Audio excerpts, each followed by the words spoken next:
There are only 6 glasses of water here.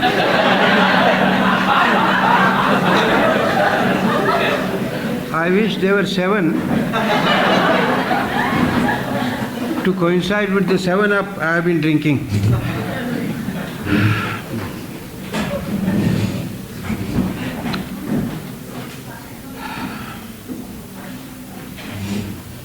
To begin with, I would wish you Jai Baba.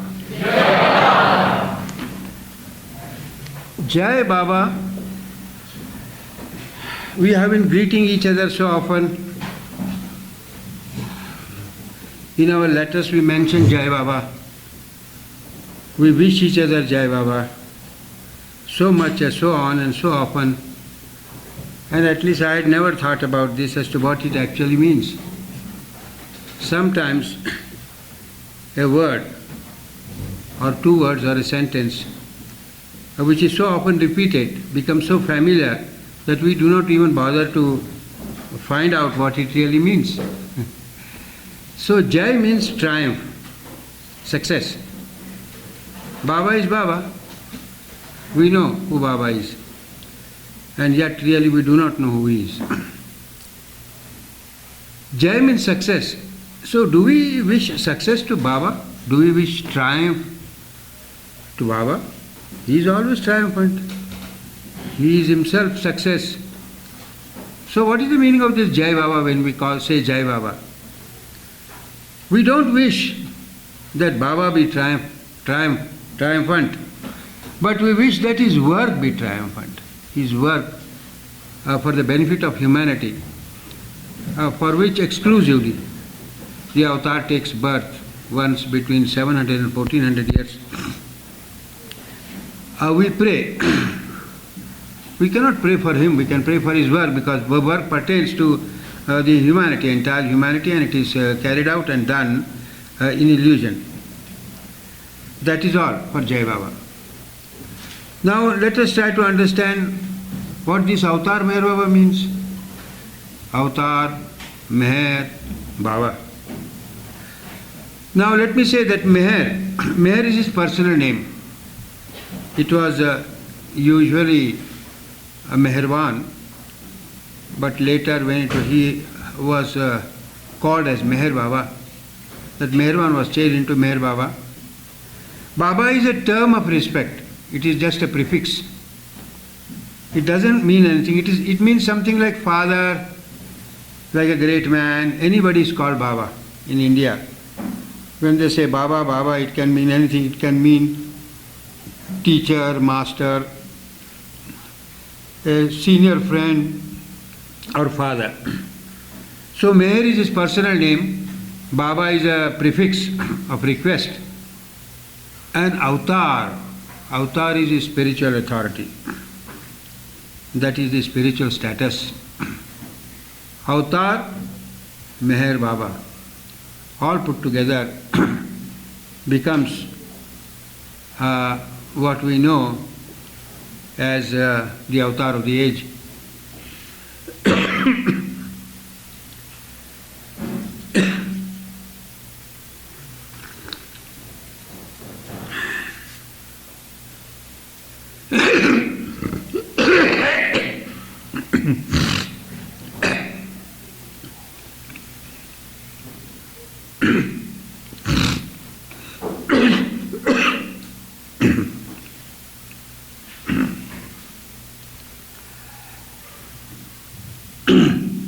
Now, we have also understood the meaning of the word avatar. Nowhere in no religion this avatar is really so much dealt with as in Hinduism. And even Hinduism, in their book, Krishna's book, Avatar Krishna's book, Gita, it has not been so much elaborated and explained as Baba has done. I should say, Baba has regenerated the meaning of the word avatar. And even, now let us confine ourselves only to the concept of the avatar, let alone the experience of the avatar. It's a far cry for us. Far cry means we are destined for it at some time or the other to get into his bosom, eternal heart, But for the present, we shall now try to see what this concept exactly means. Some time ago I was asked, what does this avatar mean in reference to God? I said the word avatar is more comprehensive than even the word God. Of course, God is the substance of everything, and it is from God everything has emanated. But the position of the avatar is such that he is none else but the avatar. In relation to the illusion, God remains always disconnected. God is said to be connected. We really do not understand. But the same God, in the form or in the aspect of his being the avatar, is connected with the entire illusion. And God keeps himself absolutely aloof. Of course, I would say really it's a secret that Baba has revealed, because during his lifetime he used to say, all these people of the world who pray to God. Where does that prayer go? Of course it must go to God. Baba says it comes to me, it comes to the avatar, it goes to the avatar, and he has to dispense with it. God keeps himself scrupulously alone because he is the father and father of all. He's gone too old now, very ancient.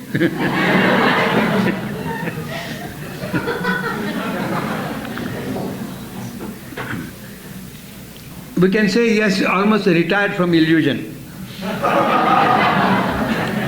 and given his charge to the avatar. Before the avatar came, God was in charge, and after the avatar came, everything has been given in charge of the avatar, and avatar is none else. He is not any other at all. He is the same, but in his aspect as the avatar.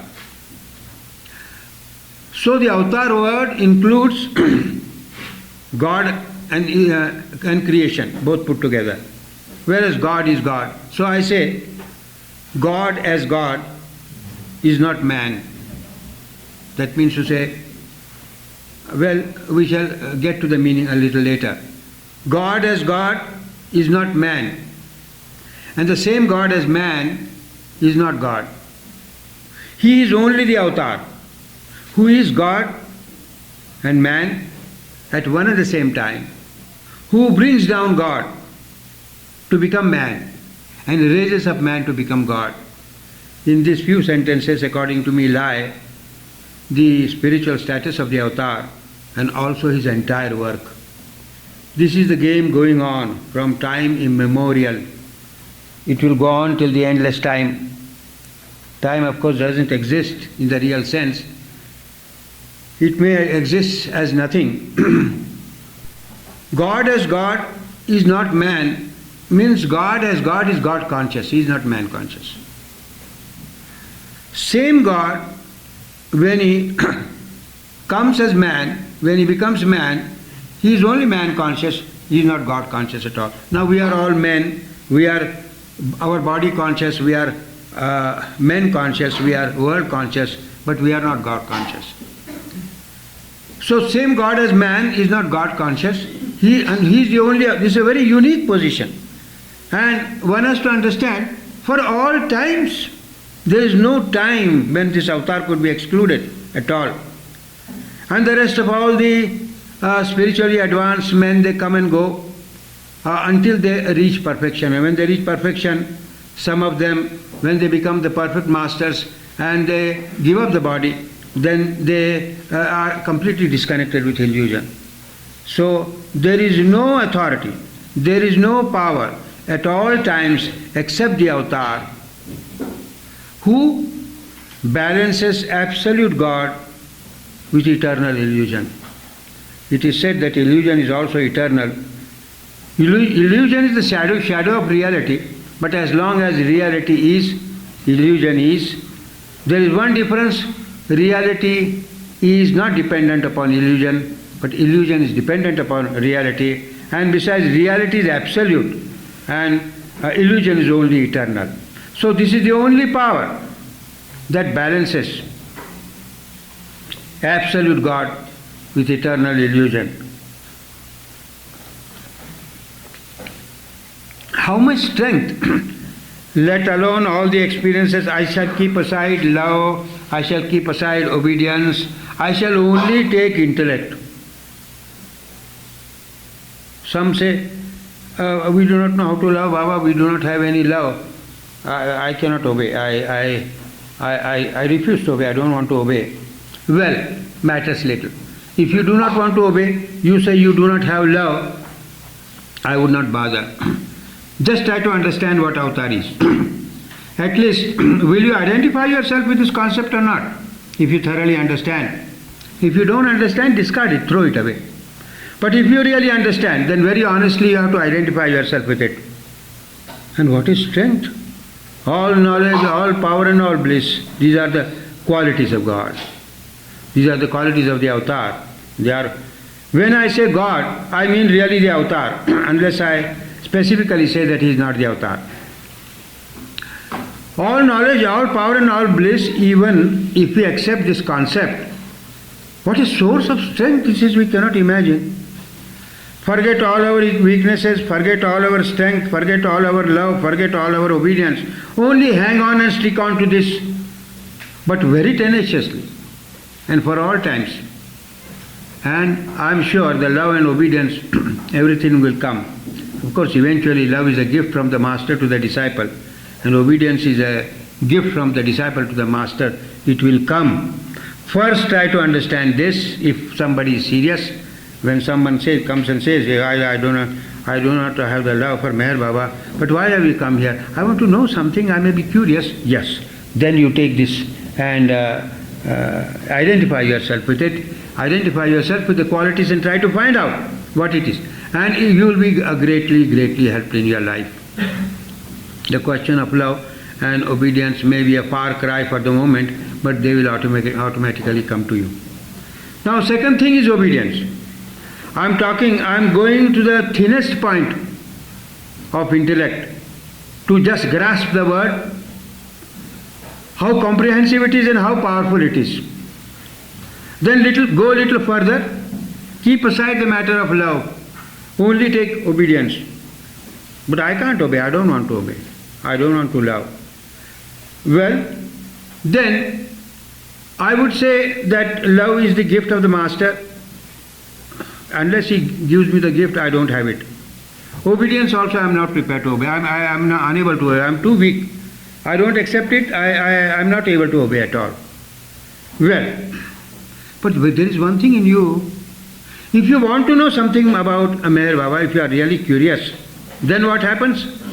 Then you have to find a way and means by which I will be thoroughly able to understand him, and then I am not prepared to obey. But you can take a decision in your life. And the decision is entirely taken by your free will. It doesn't need even love. To begin with, it doesn't need obedience. But I take a decision, I decide today to obey. Well, if I am really very firm, then Baba says that it is even greater than love. It would become a gift to the master from the disciple. But it is not easy. It is difficult, but it's not impossible. And why I say go the other way around? Because the man says, I do not know love, I cannot have love. Baba always says you must have love. Unless you love me, you will not be able to understand my book, the most important book, God Speaks. So go the other way around.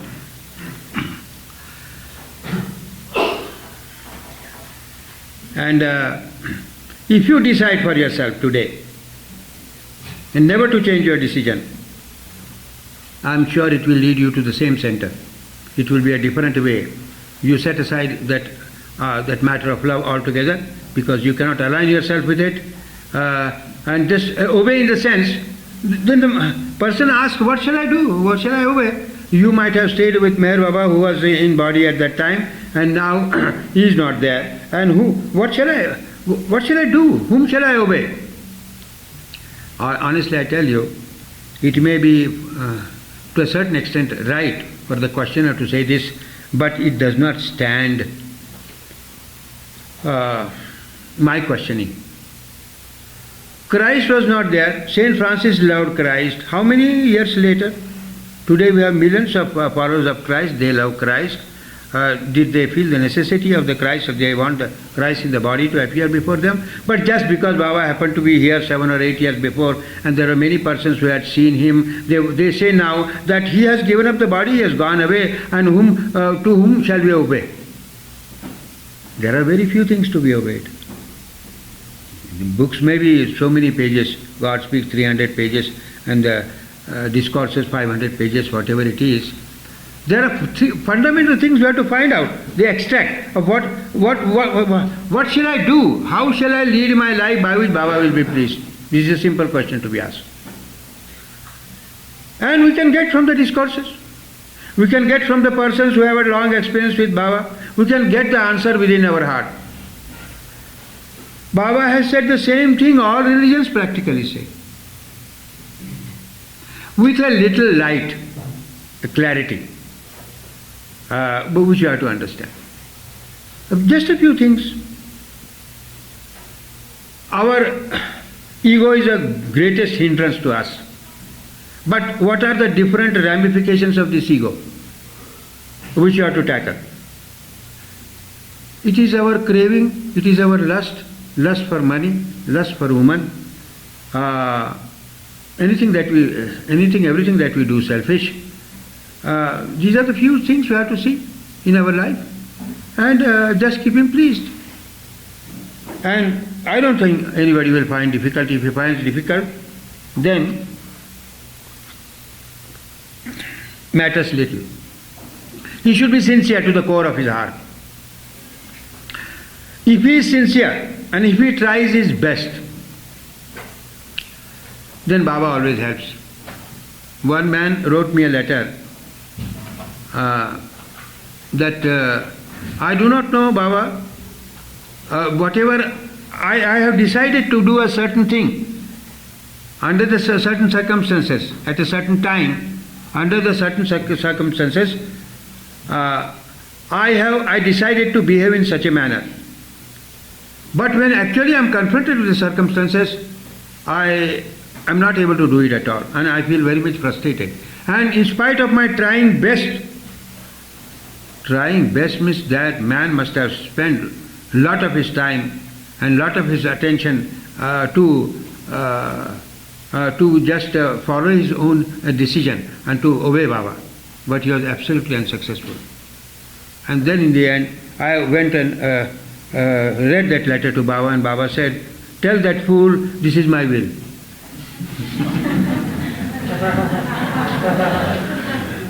But we can't make that as an excuse and go on behaving in an irresponsible manner in life. That is why sometimes I hesitate to say this. Try your best means there is no limit to your trying, and until you are most honestly satisfied that you have tried your best.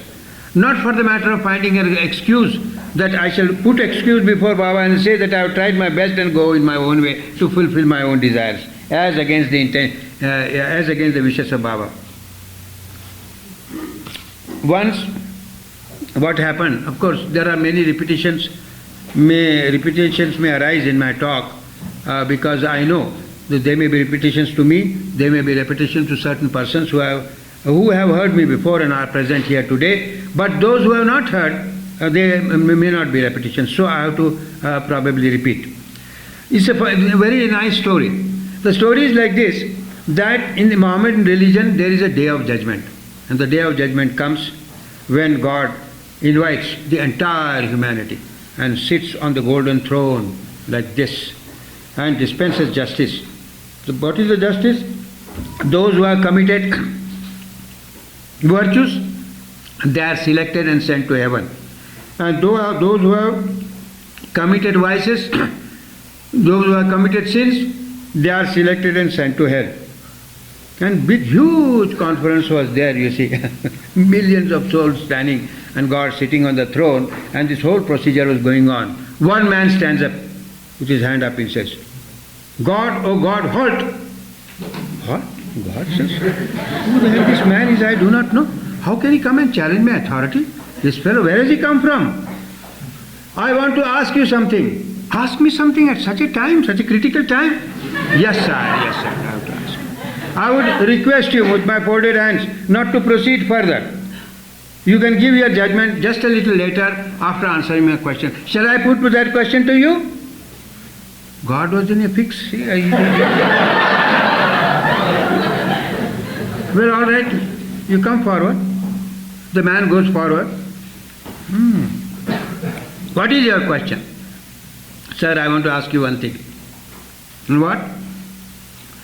Please tell me whether your sense of justice exceeds your generosity, or your generosity exceeds your sense of justice. Oh, God was absolutely confused. He didn't know what to do. If I say that I do not have enough generosity, I am generosity personified. If I say justice, the scale goes that way. If I say generosity, I do not know what to answer. Eventually he said, no, my generosity is greater than my sense of justice. If that is so, the man says, I am the most sinful man in the world. Then God says, you are pardoned.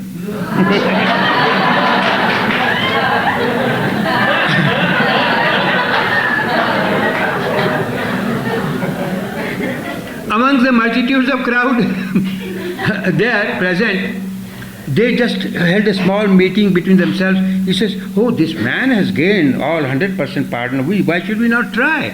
Let us stand up and ask questions and get a release from this, because we would be saved from going to heaven, because we have committed many, many sins. Almost all agreed. A number of them agreed. Then a wise man came forward and said, you fools, you will not succeed. So why? Do you have that conviction in you? What conviction? That God is identified with generosity so much? Think 10 times before you ever venture it. Otherwise you will have to go you will be condemned to heaven for twice the length of time that you would have been before, if you try this without having the conviction about him.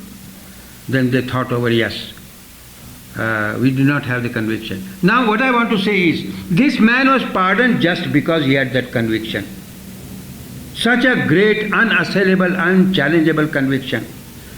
He was prepared he did not know whether God would really respond. It was such a great risk that he took. Look at the strength of his conviction, that at such a moment he came forward and asked God, if somebody has got it, he can try. Otherwise, all of us should submit and obey and not prepare ourselves to go to hell. Of course, hell and heaven, according to Baba, does not exist in the sense they are represented in different religions. They are only the mental states of mind. But who knows, hell and heaven represented in the different religions, and the mental states, mental states are more poignant and maybe a greater suffering, we do not know. As somebody says, Meher Baba says, no sex, I don't know. God has created all this, I must go and have the pleasures of life. I don't recognize any sin. Sin doesn't exist for me. Why should I? He may call it sin, I do not call it sin. Well, then I tell him, Bible calls it sin, but Meher Baba doesn't call it sin. He calls it an error. It's not acceptable to me. But Meher Baba says error may be more serious than a sin. No, I don't want. It may be error, it may not be error. I do not want to just accept this at all. And I will just lead my life in the way I please. How to explain this man the importance of Baba's instructions? And he wanted to just really obey. But there is something came in his way which he could not. Then I asked him a question, do you want binding or do you want freedom? Oh, no, I don't want binding.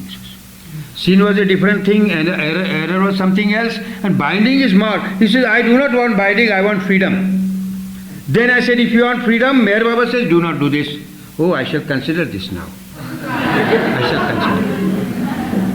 That is how it is placed and put, and it becomes acceptable to them.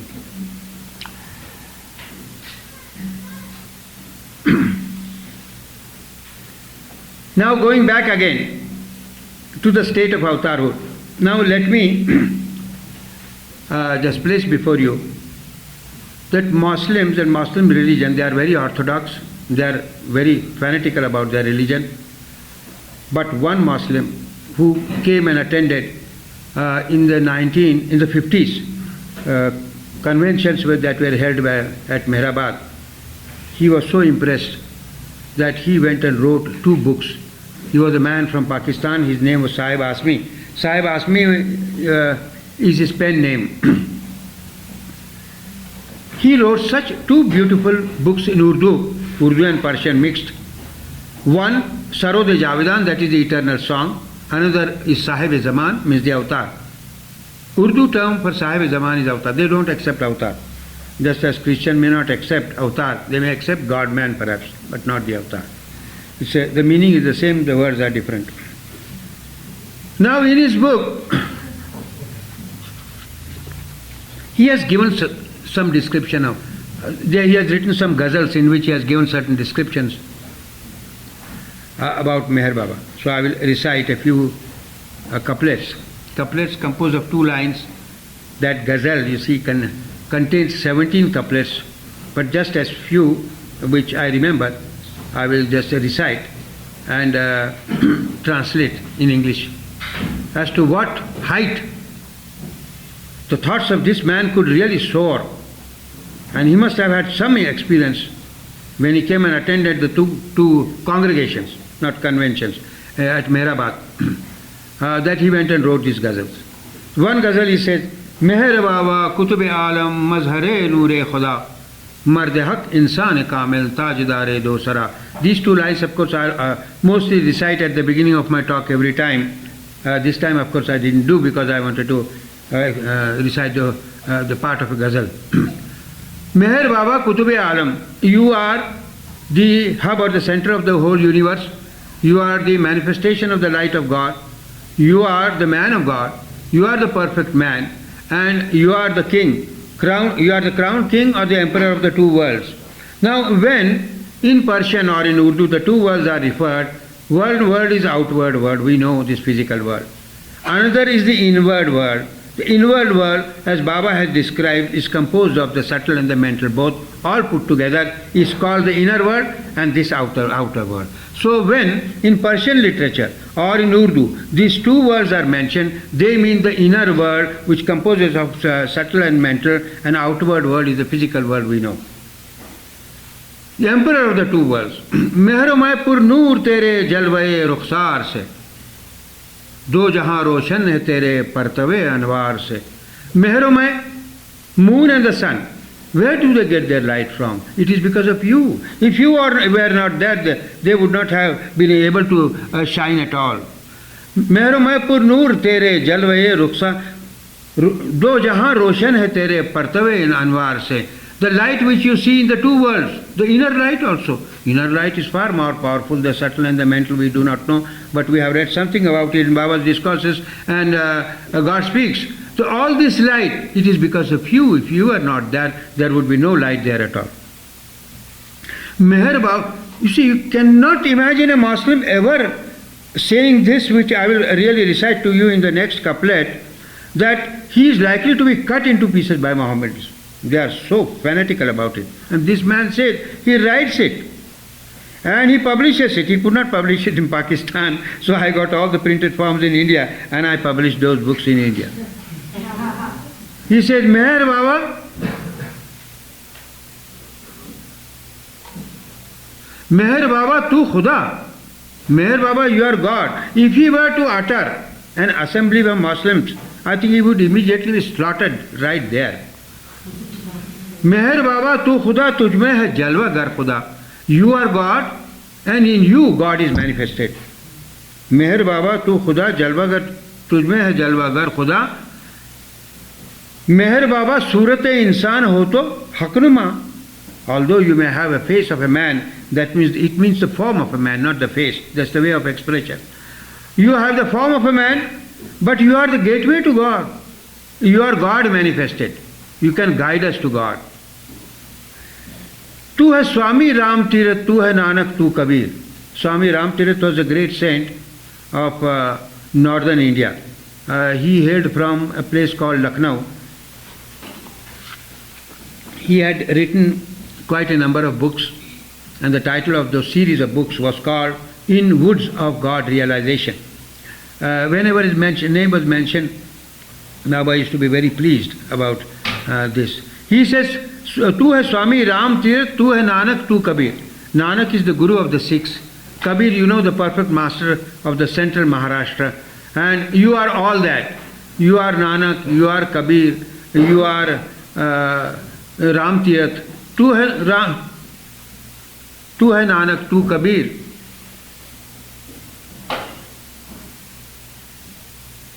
कुर्सियों महवो कलम तेरे मोहब्बत के Asir. He says the God, when he sits and writes the destiny of entire humanity with a tablet and a pen in his hand, that was never possible if you were not there. He says if the avatar was not there, if his love was not there, this would have been never possible for God to do, he says.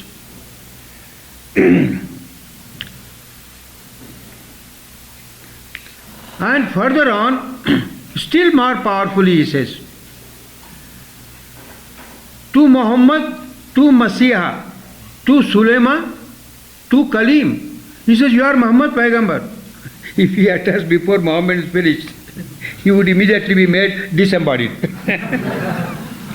Tu Muhammad, tu Masiha, tu Sulaiman, tu Kalim. You are Muhammad, you are Christ the Savior, you are Solomon, and you are Moses, all in one. Tu Muhammad, tu Masiha, tu Sulaiman, tu Kalim.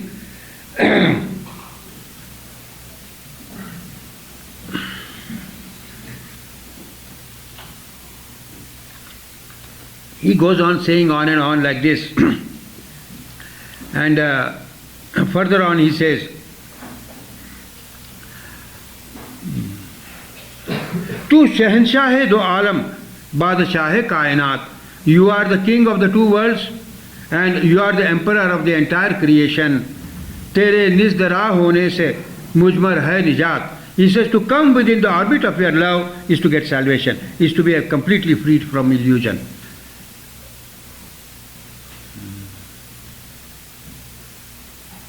I don't exactly remember, so many stanzas are there, but they are so beautiful. What I want to stress here is that the concept of avatarhood has slowly and gradually penetrated into the Muslims' mind. It is very difficult, it may take long, I do not know.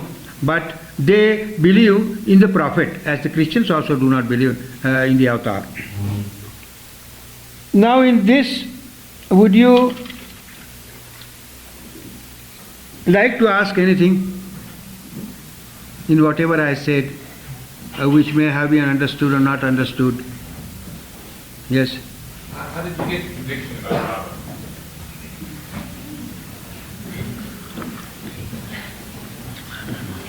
This is the question you are asking in my response to my...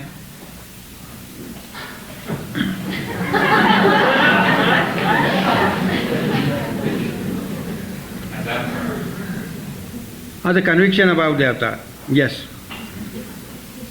Now there are persons who get the conviction just as a man falls in love at the first sight. There are persons who take long to fall in love. It all differs with different persons. At least so far I am concerned, there was no problem with me for loving Baba right from the beginning. But so far as avatar was concerned, I was not convinced and I did not bother to be convinced at all. But there were three distinct different events in my life which put together gave me an unassailable conviction that Baba is nothing but the avatar of the age. And the first one was old Gustaji, who was there with Baba. He was one of the oldest disciples of Sai Baba once, Upasni Maharaj later, and later Meher Baba. He was the only man who was a disciple under the three masters, and under Meher Baba he observed silence over 30 years. So once he told me in 1922 in Manzil-e-Mim, he said, do you know that Meher Baba, when he was blessed by Baba Jan, and later on he went to first take darshana of Sai Baba, and he prostrated himself before Sai Baba, and when he got up, Sai Baba said, Parvadigar, that means you are God. Gustaji, quite a few times he may have told me, I just did not give much importance to it. I just took a mental note that it was there, and maybe he may have said, Parvardigar, so what next? That's all. Now, when Upasni Maharaj, of course, we used to go, my mother used to go, previous to Meher Baba came into our life. And whenever Upasni Maharaj came from Sakori, 50 miles away from Ahmednagar, he always entered into a small prayer room which was kept as Upasni Maharaj prayer room for a time, and later on Upasni Maharaj said that you must turn this room into a Meher Baba room. So when he was Upasni Maharaj's room, once, in the 30s now, first incident took place in 20s, then I am talking about the 30s. I was staying at Meherabad, and sometimes in the evening I used to go home to my house. And one day when I went there, Upasni Maharaj just came along in a car from Sakori. And the first thing when he arrived in Ahmednagar, he used to just come to our house, go inside that room and sit there for 5-10 minutes or maybe 1 hour or 3-4 hours, and then go out, then stay at some other disciple's place in Ahmednagar where people used to come and take his darshan. Now on this specific afternoon he came along and I was there. My mother Gulmai was there. When he stepped down from the car, he just went naturally into that room, and I followed and Gulmai followed. Gulmai stood there, I stood here, and Upasni Maharaj asked Gulmai, give me a small tray and a lamp. Tray and a lamp is only called for when an arti is to be offered. An arti is always offered, it's a song of praise, it's always offered by the disciple to God or by the disciple to his master. We could never conceive of Upasni Maharaj offering arti to anybody, he himself being the master. Anyway, according to his bidding, Gulmai brought that tray and that lamp inside and handed over to him. Meher Baba's picture was placed right in front of him on a settee. He stood there and he started reciting the arti for a time. And I was wonderstruck. I do not know what was happening. And at the end of this arti, I do not remember it was his own some arti, Marathi arti. And then he turned his face and asked me a question. Adi, do you know? I said, what, sir? Do you know who Meher Baba is? I said, sir, you must know Meher Baba because you are his master much more than I do. I know Meher Baba, but I couldn't know Meher Baba more than you know. Do you know he is the avatar of the age? Oh.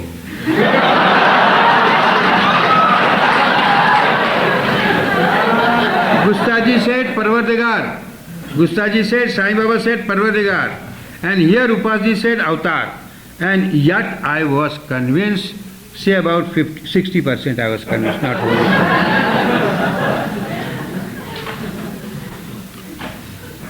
Later on, I don't specifically remember, it was at, some say it was at Hamirpur, some say it was at Dehradun, some say here or there. I don't know. I definitely know that Baba declared himself as the avatar. And then when I heard this, I put all these three things together and my conviction became ever established that Meher Baba is nothing but the avatar of the age. And I went on publicizing Baba to be always addressed as the avatar and not Shri Sadguru or Sadguru Meher Baba, nothing of that sort.